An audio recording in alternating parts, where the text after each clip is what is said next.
If you are not diluting, then the other organisms, they are more in numbers, so they will form more populations. If you are growing on a solid media, they will cover the most of the plates, and organism of your interest may not be easily separated. So under this type of the circumstances, where the required organisms are not in enough number, or when they are in small number, then you have to prepare a media which is known as an enrichment medium. So in this type of the media, we are adding specific compounds which enrich or which provide the substance or a medium for the growth of a particular organisms in which you are interested. As for example, in case of certain media, we are adding tetracyanate, or we are adding selenites, or we are adding one particular amino acids or this, then they will grow or they will allow the growth of a particular organism. So this type of medium is known as enrichment medium. You can see the picture of a enriched media, not enrichment, it is a blood agar and a nutrient broth which is enriched medium, where almost all the type of organisms are growing. We have seen the enriched medium, enrichment medium, then we are coming for a selective media. So selective and the differential media are some of the cleverest and most creative media or most creative nutrients what the scientists are preparing as per their requirements. So in case of the selective media or differential media, what is happening? This media are designed for a special microbial group, and that they have widespread applications in the isolation and identifications, which is selective medium is very much similar to the enrichment medium. But in case of enrichment medium, we are enriching to one particular type of organism. In case of selective media, we get the selective group of organisms, and selective media contain one or more agents that either inhibit the growth of the certain microbes or certain organisms, but they will not inhibit the growth of the required organisms, or rather they will encourage or enhance the growth of the required organisms or selected particular organisms. These are known as a selective medium. Very important in a primary isolations for a specific type of organisms, as for example, if you want to isolate selected organism from saliva or skin or water or soil, the selective or the enrichment media are used. Selective medium or selective media, they will accelerate isolations by suppressing the growth of unwanted background organisms, or we can say unwanted organisms, and favoring the growth of the desired organisms. The one of the example, now as it is asked in one of the MCQ, that is mannitol salt agar medium. So in case of this mannitol salt agar medium, how we are making it the selective medium, where we are adding 7.5% of sodium chloride, and this concentration of sodium chloride is inhibitory for most of the normal organisms. Only the group of organisms which can tolerate high concentration of sodium chlorides, which are classified under the group of either halotolerant or halophilic organisms, only this type of organism will grow.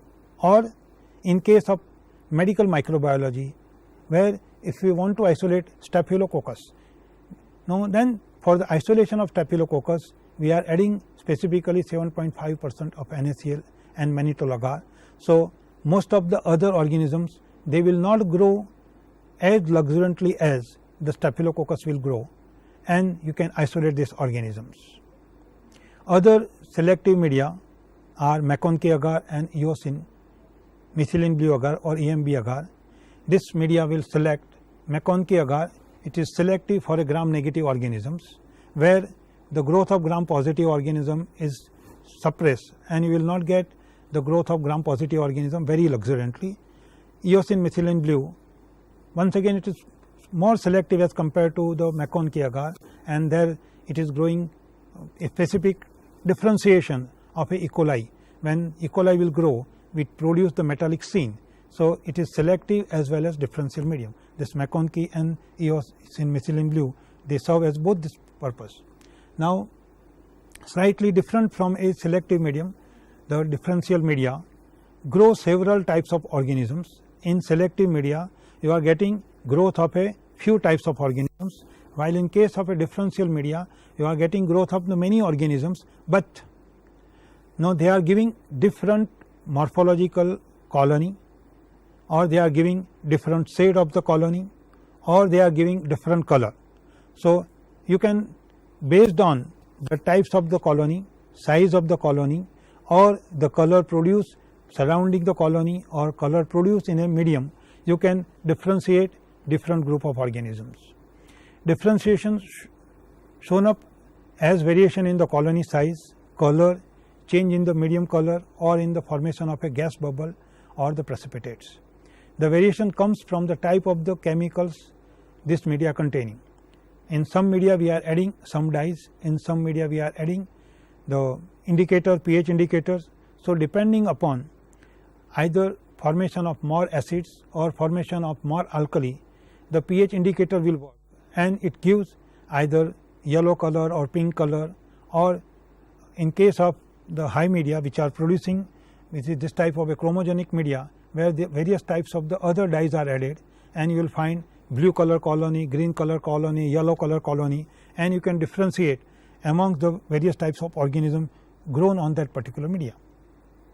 A common intestinal bacterium such as E. coli that gives acid productions when lactose is added, while Salmonella is not giving the acid production from lactose because it is not metabolizing lactose. So in a differential media, when the E. coli and Salmonella are present, and if we are adding the lactose, and if the pH indicator dye is added, then as the E. coli is growing, which is producing more amount of acid, lactic acids, now the medium becomes pink in color. My medium becomes red to pink in colors, and while in case of Salmonella, which is not producing this acids, so the colony would be of white color or colorless. Now in case of this, now it is very critical that when you are growing these organisms, in case of sugar and the nitrogen source is present or protein is present as a substrates, when the organisms are growing, normally this acid producing organism, they first attack on the sugar and they produce acids. So as more acid is produced, then you find the surrounding the colony pink color is developed, as you can see here, the pink color in the center colony. And but if you incubate this particular media for a longer period of time, then as this organism has started growing on sugar or the carbohydrate first, after 24 hours or depending upon the population which is added in the medium, after some time the carbohydrates concentration is minimum or lower down, and still proteins are available. So this organism will shift the protein as a substrates, and when the protein is metabolized, when it is used, then instead of acid production, alkali is produced. So slowly and slowly, whatever the acid which is produced from a carbohydrates get neutralized, and you will find accumulation of alkali, and so the medium color which change, it becomes from yellow to pink due to the acid productions, then it change from pink to yellow once again. So if you are not observed properly at a periodic time interval, then definitely at the end of 24 hours you can say this organism is giving yellow color, so acid may not be produced. But acid must have been produced after 15 or 16 hours of incubations, and then acid production has been neutralized due to the further production of the alkali. So here you can find a different growth and different selective and the differential media. First column indicate the growth of Escherichia coli, second differentiate the Salmonella, third differentiate the Shigella. As you will find in a upper medium, the different colony types is there, different coloration is there, and the lower row where Salmonella will give the black colony. Even in case of the Salmonella paratyphi A, paratyphi B and Salmonella typhi, some of these organisms they produce H2S, and due to the production of H2S you will find the black colony, while Shigella, both of them, Salmonella and Shigella, they are not fermenting lactose, so they are not producing the acids, so they will not give the pink color, but as Salmonella, which produce H2S, they give the black colony, while Shigella, it is not producing H2S, it will not give the black colony. So as we have seen in case of the upper row, you will find the right sides the colorless in the last column, which is the growth of Shigella and the Salmonella and E. coli. Now based on this, there are certain questions now what we have to answer. Now the first questions that chemolithotrophs are those bacteria which can utilize. Now there are 4 options given: inorganic material as the energy source, light as the energy source, organic compound as the electron source, or crude oil as the carbon source. As we have seen during the discussion, autotrophs and heterotrophs, and in case of heterotrophs, now we have classified chemoheterotrophs, chemoautotrophs. So here question is asked, chemolithotrophs. So there is no question about the energy source. Sunlight is not serving as energy source. So the B, light as the energy source, may not be coming in the correct answers. Then organic compound as the electron source, then it should be a heterotrophs. But here question is asked chemolithotrophs or crude oil, it is a chemoheterotrophs. So neither B, C or D. So the correct answer for this is inorganic material as the energy source. If it is a photolithotrophs, then now I am giving you the second questions based on this. If it is asked as the photolithotrophs, then inorganic material as an energy source and light as a inorganic material as a carbon source and light as an energy source, then it will be photolithotrophs. Now the second questions which has been asked, bacteria that must have organic molecules both for energy as well as a carbon, which are referred as. So as we have seen in the classifications, main classification based on the energy and the carbon source, here the organisms which are requiring organic compound as energy as well as carbon source. So what could be the answers? Either photoautotrophs, photoheterotrophs, chemoheterotrophs or chemoautotrophs. Photoautotrophs means which require light, energy source and inorganic material. Photoheterotrophs which use light as energy source and organic compound as a carbon source. Chemoautotrophs which require carbon source as a complex carbons and inorganic material as an energy source. So correct answer for this is chemoheterotroph, because the organism which are requiring organic molecules, not as a carbon dioxide but organic molecules for energy and the carbon source. So these organisms are classified as chemoheterotrophic organisms. Now which of the following is an example of a chemolithoautotrophs? 3 words are there: chemo, litho and autotrophs. So the chemo means which are using chemical energy, and lithoautotrophs means inorganic compounds. So sulfur oxidizing bacteria, hydrogen bacteria, nitrifying bacteria. If you look to the table which I have shown in the grouping of this bacteria, electron acceptor, electron donors, then definitely you can find out that the sulfur oxidizing bacteria is also now chemolithotrophs. Hydrogen bacteria which are also utilizing, they are also chemolithotrophs. Nitrifying bacteria, they are also chemolithotrophs.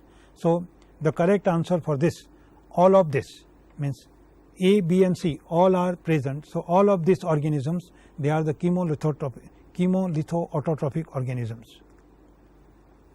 The group of organisms which use light as the energy source and carbon dioxide as the principal carbon source.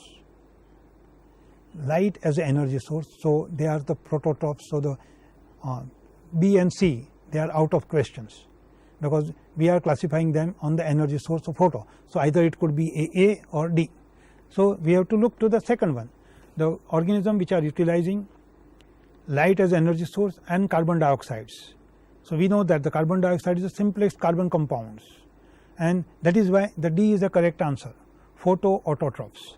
If organisms utilize light as energy source and glucose or complex carbon compound as a carbon source, then the first A may be a correct, that is photoheterotroph may be a correct answer, but here it is requiring light and the inorganic material, carbon dioxide is carbon source. So D is the correct answer, photoautotrophs. Now slightly more complex, chemoautotrophic metabolism involves the use of inorganic carbon dioxide as a sole carbon source, sunlight as the source of energy, the use of organic carbon compound as the source of carbon, or the energy derived from the oxidation of inorganic or organic molecules. So chemoautotrophic metabolisms, we can say that chemoautotrophs, so the use of inorganic carbon as the source of carbon. If it is sunlight, then it is a photoautotrophs, and use organic carbon compounds, then it will be heterotrophs. So the energy derived from a oxidation of inorganic compound. So it's a combination of P and S. So the correct answer is P plus S. So it is B. B is the correct answer. The chemoautotrophic metabolism involves the use of a inorganic carbon dioxide as a sole carbon source and energy derived from the oxidation of inorganic compounds. Now we have to match here cyclophilic organism, cyclotrophic organism, mesophilic organisms or halophilic organisms, and different growth conditions is given for this group of organisms. The first one is given, the organism which can grow at 0 to 7 degrees centigrades, but the optimum temperature between 20 to 30 degree. Second is given, which can grow at 0 degrees centigrades. Third is given, optimum growth between 20 to 45 degrees centigrades and require right salt concentrations.